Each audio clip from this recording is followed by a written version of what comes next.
ये बात आज से 2 साल पहले की है, जब मैं सिर्फ 15 साल का था। मुझे हमेशा से भूत प्रेत और अजीबोगरीब चीजों में दिलचस्पी रही है। हमेशा यही सोचता रहता था कि ये सब होता क्यों है। उस रात मैं अपने परिवार के साथ रात का खाना खा रहा था। रात के करीब 8 बजे का वक्त था। हम सब ने मिलकर खाना खाया और बातचीत भी की। करीब 8:30 पर खाना खत्म हुआ। जैसे ही मैं सोफे से उठा, मुझे कुछ अजीब सा लगा। दीवार पर लगी घड़ी काम नहीं कर रही थी। ऐसा लग रहा था जैसे एक पल के लिए रुक गई हो और फिर उसकी मिनट वाली सुई उल्टी दिशा में घूमने लगी। मैंने उस वक्त ज्यादा ध्यान नहीं दिया और हाथ धोने के लिए सिंक की तरफ चला गया। हमारे घर में जो दूसरा कमरा है, वही बेडरूम जिसमें मैं और मेरी बहन सोते हैं, वो हॉलवे के आखिरी कोने पर है। उसी के बाहर हाथ धोने वाला सिंक है। मैंने हाथ धोए और जम्हाई ली। मुझे नींद भी आने लगी थी। जैसे ही मैं अपने बेडरूम में कदम रखा, तभी मेरे दोनों कानों में एक तेज सी बीप की आवाज आई, जैसे कोई टूटा हुआ माइक कानों के बहुत पास लाकर चालू कर दे। मैंने घबराकर अपना सिर इधर उधर हिलाया और तभी मेरी नजर ऊपर गई। कुछ लटका हुआ सा दिखा। मैंने सबसे पहले उसके पैर देखे और मैं डर के मारे वहीं जम गया। मेरे शरीर में जैसे कोई हरकत ही नहीं थी। मैं ऊपर नहीं देखना चाहता था, लेकिन न जाने क्या हुआ। अंदर से कोई मजबूरी सी महसूस हुई और मैंने सिर ऊपर कर लिया। जो मैंने देखा, उसने मेरी रूह तक हिला दी। वहां एक औरत लटकी हुई थी।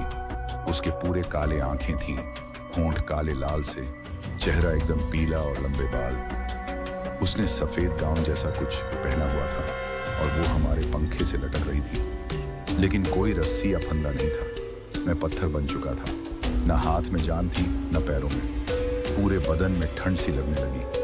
वो औरत मुझे एक तक घूर रही थी और उसकी आंखें सीधे मेरी आंखों में जैसे उतर रही थीं।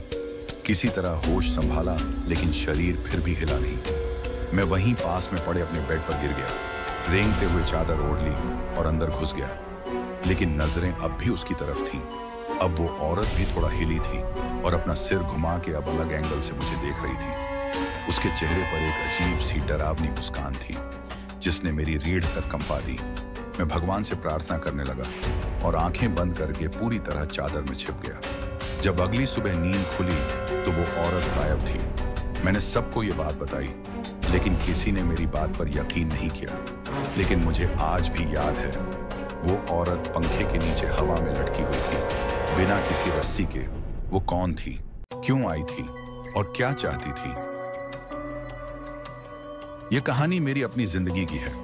अब आप पर है कि आप इस पर यकीन करते हैं या नहीं, लेकिन मैं आपको यकीन दिलाता हूं कि ये सब न तो कोई सपना था और न ही कोई मनगढ़ंत बात। ये सब सच्ची घटना है और ऐसी चीजें या प्राणी सच में होते हैं। ये सब तब शुरू हुआ जब मेरी नानी बहुत बीमार हो गई थी और हम उनके साथ रहने चले गए थे ताकि उनकी देखभाल कर सकें। उस समय मैं करीब 9 साल का था। हम 4 लोग थे, मैं, मेरी बड़ी बहन, मम्मी और पापा। घर में सिर्फ एक ही कमरा था जिसमें किंग साइज बेड था, तो मैं और मम्मी एक साथ सोते थे। एक रात पता नहीं क्या हुआ, मैं अचानक रात के किसी वक्त उठ गया। दरवाजे के ऊपर एक कांच का हिस्सा था जिससे हॉलवे की रोशनी दिखाई देती थी। मेरी नानी हमेशा हॉलवे की लाइट जलाकर रखती थी। उस रात जब मैं उठकर बैठा तो मैंने उस कांच से देखा कि एक परछाई हॉलवे से गुजरी और फिर पीछे मुड़कर देखने लगी, जैसे उसके पीछे कोई और आ रहा हो। तभी एक और परछाई आई और पहली वाली के पास आकर रुक गई। मैंने फौरन मम्मी को उठाया और हम दोनों ने देखा कि वो 2 परछाइयां बार बार उस कांच के सामने से गुजर रही थीं। उनकी लंबाई करीब 7 फीट रही होगी। फिर हमने नानी को उठाया और पूरा घर छान मारा, लेकिन घर पूरी तरह खाली था। उसके कुछ समय बाद मेरी नानी का देहांत हो गया और हम वहां से चले गए। लेकिन मुझे आज भी लगता है कि कुछ था जो हमारे साथ वहां से चला आया। हमारे नए घर में कई अजीब चीजें होने लगी।